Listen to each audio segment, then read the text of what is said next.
this video? This is the 10 subs video. What the hell are you watching this video for? I don't know. Why are you watching this video? Why are you watching this video? Why are you watching this video? Well, let's see here. Let's just pull up the file that made everything happen from the first one. Oh my gosh. Where's that file? Go through your files, Eric. Go through your files. I have plenty of files. What files did you want to see? I wanted to see your beautiful writing. My beautiful writing. Well, let's see. I believe what you wanted was... I can find it. Now that I'm cool, I put all my stuff in folders, like folders. And another folder. I think it's called... Now I can't find it. Blah, blah, blah, blah, blah. Oh. So, at 5 subscribers, I had a computerized voice read the lines, caffeinated Anna in a box, no breathing allowed. And then I cranked the volume and I read this file that I'm looking at right now into the computer. And what is it? It is about, let's see, 1, 2, 3, 4, 5, 6, 7, 8, 9, 10, 11, 12, probably about 40-ish pages written. And what is it? Well, remember the cat peeps? The cat peeps. Let's talk about the cat peeps. The cat peeps are a cat-like race that are far more humanoid than the other 2 previous non-human sentient species known. They are similar in many ways to humans. The gender, height, and weight ratios are nearly the same. Reproduction, oh yeah, furry methods are the same. You can have sex with cat peeps, but it was thought to be impossible before the first humans and the first cat peeps discovered furry sex in the space sector. Space furries. Next topic. No, I'm serious. This is what's called an advanced type 2 civilization. I'm not telling you the name. They are probably most easily relatable to an anime, short-lived anime series called Outlaw Star. There was a race called the Katarl. The Katarl are kind of like these guys. Not really, but they're kind of like them. They're close enough that it's like an understandable comparison. And that's what 5 subs is. 5 subs is me grabbing sections of this file, background for a sci-fi novel, grabbing this file and just randomly reading shit out of it and changing the name from one thing to another. So let's see, let's read some more about the cat peeps. They no longer have retractable claws, and instead what are basically very stiff fingernails. Colors and varieties are much like that of the domestic cat. Oh, I think we've treaded into the part that I read in before. Let's just skip down. As a culture, they loathe space combat, but they loathe defeat even more. So even the smallest fighter craft tends to be rather heavily, laden with weapons and whatnot. And there's other races a lot like them in the universe is why they got like that. They aren't really that prone towards violence and aggression and militaristic societal models, just on their own merits. They're just not. Some of them are prone to it, like a human or anybody. But, yeah, they're not really that inclined towards militarism and violence and stuff. But for lack of a better term, they grew up in a bad neighborhood in the galaxy. So that's how the cat peeps do their business, is they blow the hell out of you before you even saw them coming if they think that you're a threat. But they're not really evil, they're just powerful. See, they use holographic interfaces and simulated personalities, not quite AI, but kind of like my Anna computer voice kind of thing, for most of their technology. They're pretty good at, wide-ranging interstellar space travel. They're not the best at it, and they're not, the people that make the innovations of technology all that frequently happen. But they rate pretty high in their ability to travel great distances, so they're renowned as being accomplished freighters, captains, mercenaries, pretty much anything you can name that has to do with traveling a great long distance over space or visiting many planets in a short period of time. The cat peeps have got that going on big time. Alright, now we're talking about alien technology in the middle of it? That's no good. I wrote this wrong. Because yes, they're aliens, but that's not the point of this part. So basically, what happens is the cat peeps encounter multiple human settlements in the form of, planets. Not colonies, but independent elements throughout the universe. Just there's humans there. And the humans don't all know about each other, right off the bat. You have to, go find this out. And many humans found this out long before the humans of the, planet that the story's on. And some of them receive human space visitors to their world, and they're, blown the hell away, at any given day, at any given point in the universe. That's, happening somewhere, that a human is meeting a human from another part of the galaxy, and they're like, what the fuck is going on? You're supposed to be blue and upside down and have 7 heads and wah! But there are, in this sci-fi universe I have created entirely on my own, with nobody's help. Yeah, right, it's influenced by, everything I've ever seen or done. Yes, there are many alien races that are alien. And the cat people, the cat peeps, are one of them. They make space stations. They don't have ridiculously sized ears like anime characters or ridiculously sized eyes like anime characters. They look kind of like a cat, but they're tall.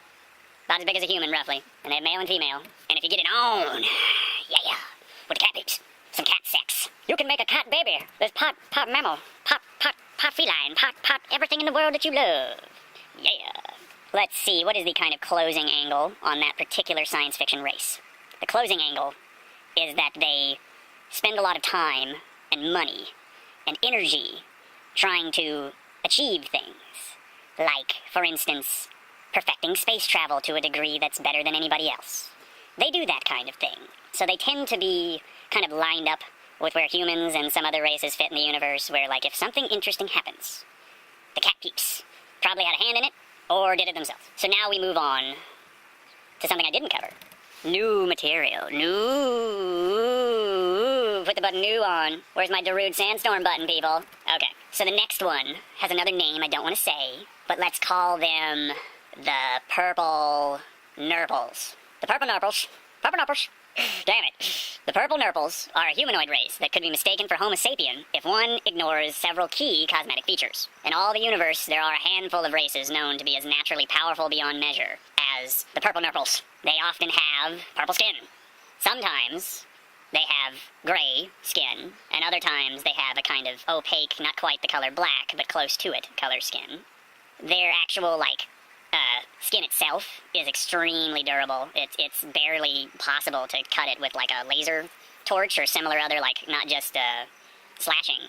Typical ways you might cut something, but to, directly apply high amounts of heat and electric energy and all kinds of stuff. Their skin just kind of naturally absorbs a lot of the radiations and extremes of the environment that might exist just without them having to do anything. They have something in their just natural genetics that allows them to be really hard to detect through the kind of means that would tell if, basically like infrared is what we have in our world that's like this, where, where you could run various measures, maybe on a camera or some kind of surveillance system to try and find if something is there that you can't see. So they're very good at cloaking themselves. And they also have an ability very similar to that, which isn't something they're born with, like the natural camouflage elements, but it's just something they're very good at learning, which is they have a good deal of natural energy produced by their body in the form of not just electromagnetic or something like that, but something called just purely kinetic energy, like raw power is the best way to understand it. Well, yeah, they have a way of kind of keeping their kinetic energy at a base level, constantly.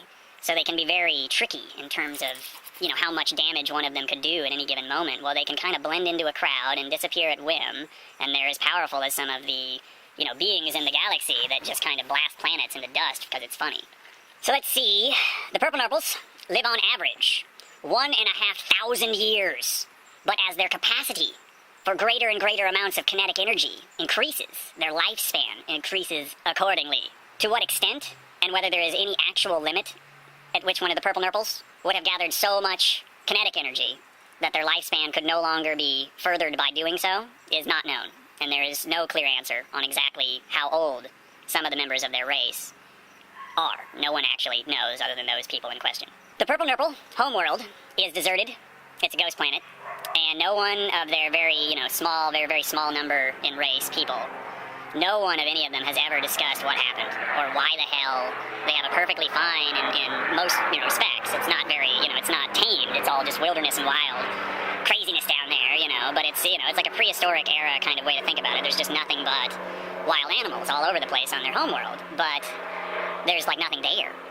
Whatever their civilization was is probably well underneath the ground, and there's just nothing to see, there's nothing to scan. You'd have to go down and dig for days or years to find any evidence that was their homeworld. And they don't ever say why, so it's widely assumed there was some kind of planetary epidemic where it made it so there was no real need for them to place some kind of warning buoy or contagion, don't come down here kind of thing. Some kind of nuclear holocaust is what most of the scientists assume when they're studying this race and trying to figure out why their home planet is just completely abandoned. Every once in a while, one of the Purple Nurples will sit and talk with humans, other people among the galaxy who do what humans spend a lot of time doing, which is recording things and engaging in analytics and stuff like that. And so there is some elements of what we know about them that are real.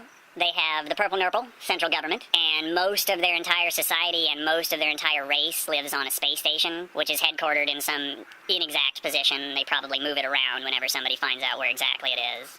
They have a lot of spies, communication networks, hacking, a lot of elements where the media and the, what would it be, the ISPs of the future, they have a lot of sway in those arenas. They either illegally can access things or they just own some of the companies involved. There is some evidence that the Purple Nurples have, in rare events, very rare events, had problems within their own society, where some of the more powerfully crazy types among them decided to go and blow up some planets, or maybe just try and conquer some section of the universe and claim it as theirs. And there's some small evidence gathered in the databases here.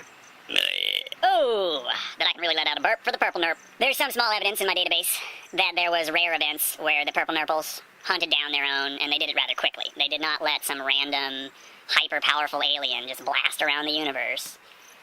They take care of their own, and if one of their own goes ugly, which doesn't seem to happen much, they kill that thing, that, criminal. They do it themselves. They don't, wait for things to become wars or something much larger. By and large, the purple nurples refuse to share technology.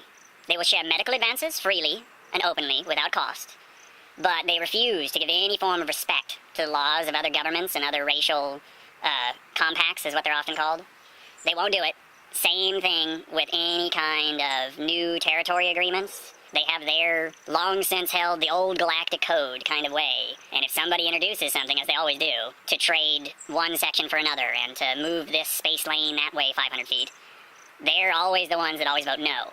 They never, ever, ever approve anything like that ever. They don't really get much say in politics, mainly because of that, at a galactic scale. They don't really engage enough to, be relevant. They're very present. They kind of own the media in some respects, but beyond that, it's they don't really do anything in terms of warfare and trade, scope of the entire universe kind of shit. It's they don't do it. They just don't, just because they're too stuck in the mud. But the one time they actually, went to war, fully of their own volition, was against the beasts.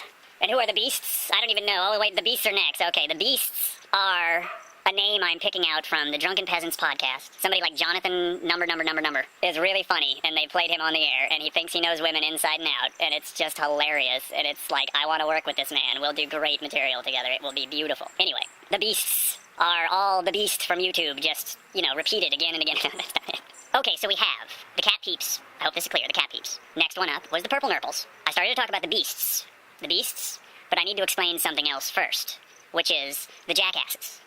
Yes, the jackasses are the biggest jackasses that ever were, and they hunt the purple nurples, because there's not many of them, and they're a very good, prey to hunt. You can think of the jackasses kind of like Cleons from Star Trek. That's not what they are, but that's the best way to understand their whole deal, is there's almost nobody in the entire society. Who else is Krogans from the Mass Effect trilogy? That's another one. A Krogan, but not as big, kind of thing, is a quick way to get into what the jackasses are. And the jackasses are almost always mixed up in all of this. And they're almost always the ones starting shit and being a problem. So that's the other reason to mention them here while we're talking about the beasts and the purple nurples and the cat peeps. We gotta get the jackasses in, because they're almost always in here, just doing something in there and doing something in there. And then, of course, there's humans. We can talk about humans a bunch, but that's not interesting. So yes, the one time, back to the purple nurples now.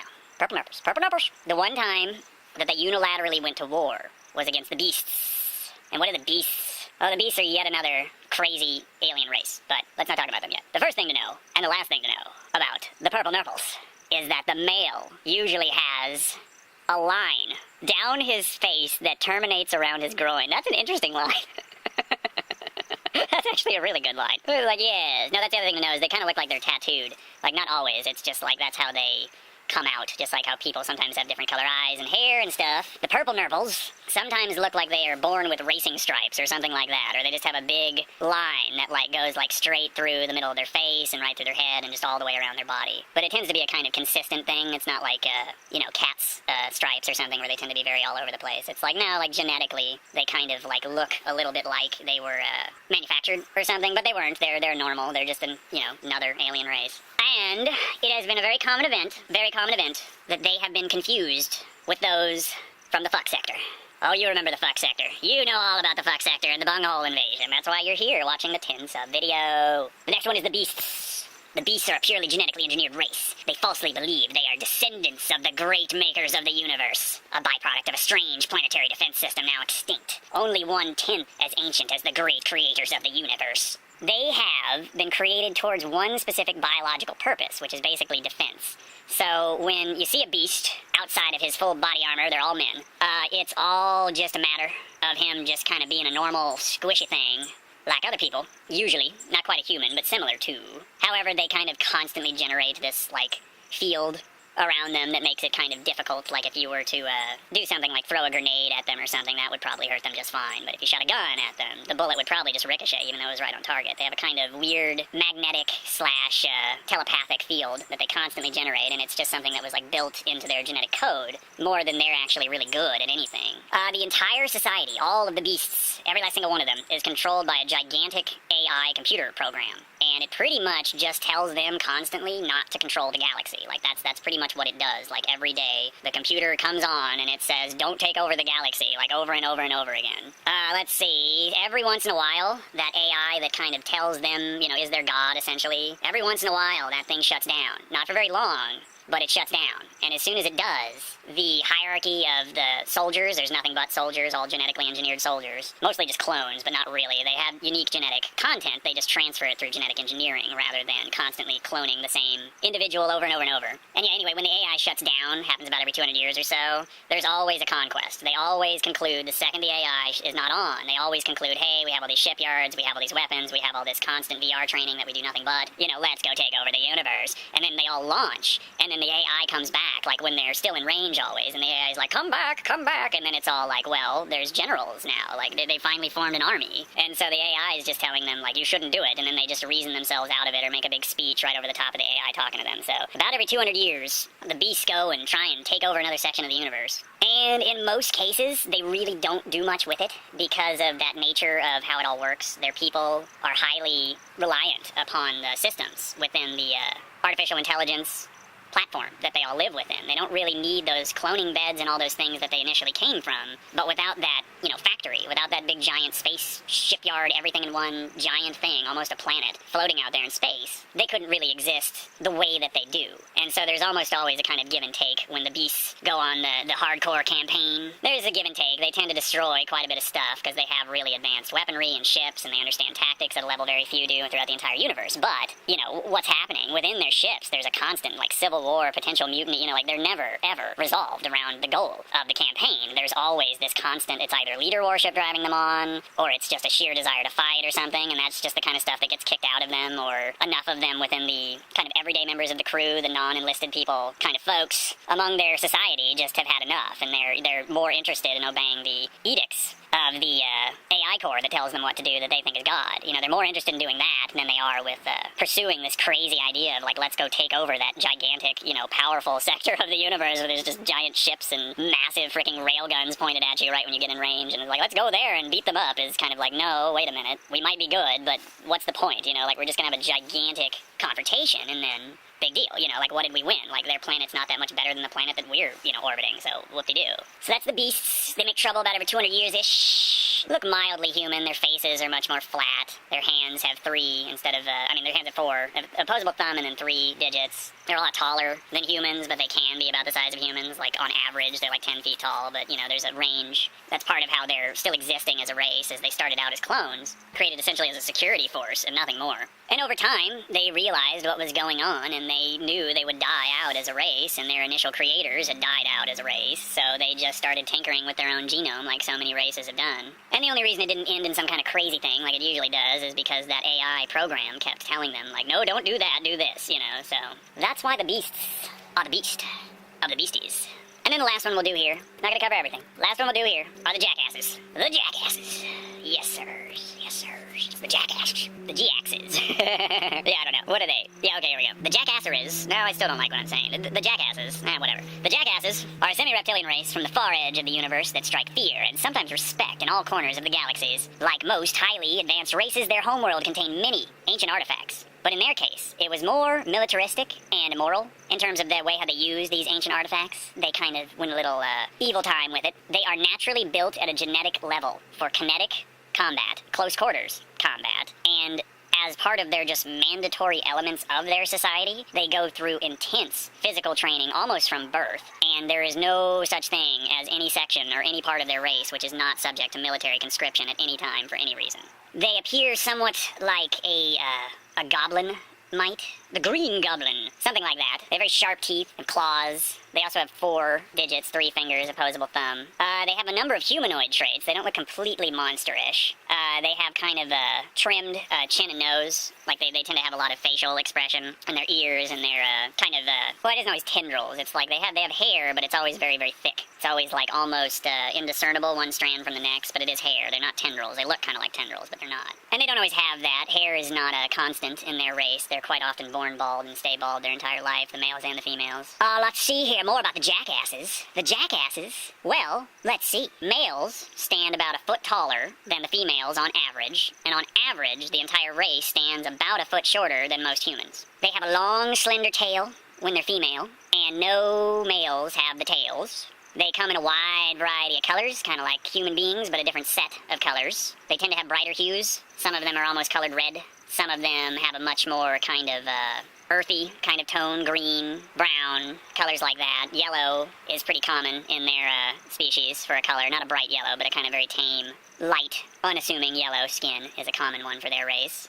One of their primary natural defense mechanisms that they use as a offensive weapon more often than not is a natural chemical laser that fires directly out of their mouth. It comes from a secondary stomach and has a reaction that occurs within their body where a certain amount of saliva is produced, which then hardens, creates a kind of sugary crystalline substance all the way through their intestines on out their mouth, right to the point. And that all happens almost instantaneously along with this chemical explosion that they can release at will, like a self-defense mechanism. And that's one of their main elements of defending themselves in terms of like all the peoples of their race all put together. But they don't really respect that kind of thing per se. Their primary tradition that they uphold is very often the reason that they're thrown back from their massive invasion attempts around the universe. They value one-on-one confrontation between individuals over all else. So unless they declare what humans understand to be as a duel to be taking place, they won't, interfere with one fight or another. In other words, they, launch an invasion force. But then, except for like the foot soldiers types, almost all of their military assets just all go off like individually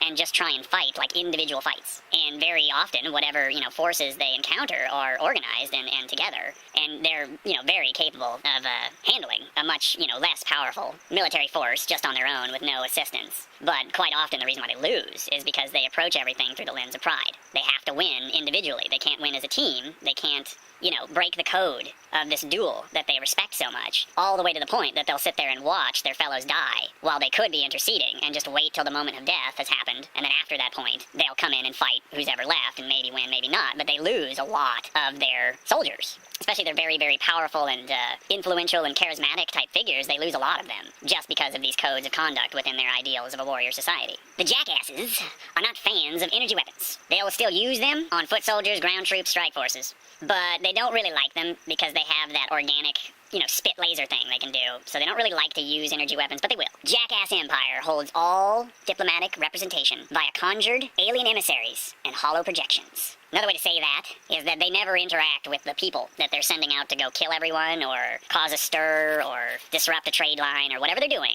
The hierarchy, the government involved, doesn't even send representatives that are their own people. They just send someone else, an alien emissary, or they just take a hollow projection, they just take a movie, a YouTube video of themselves, and just send them that. So it's an extremely despotic and almost, despising their own people kind of government behind them. It is a monarchy under a queen currently, and this particular jackass queen is kind of a new level of despotism. Never really seen quite that much of it in their society, even under their standards. So it's created a kind of schism even further with their race and the others, because there's all these newly introduced immigration laws and all these newly introduced standards that have to do with the jackasses. And it's all because their queen is constantly sending these political envoy type things out where she's basically just declaring like all other races must die if they do not submit to them. So it's kind of screwing them in the long run, but they in the current political galactic sphere are quite notable simply because they're adamant about the fact that they're going to kill everyone one day. And before we finish with the amazing video you all earned with your amazingness,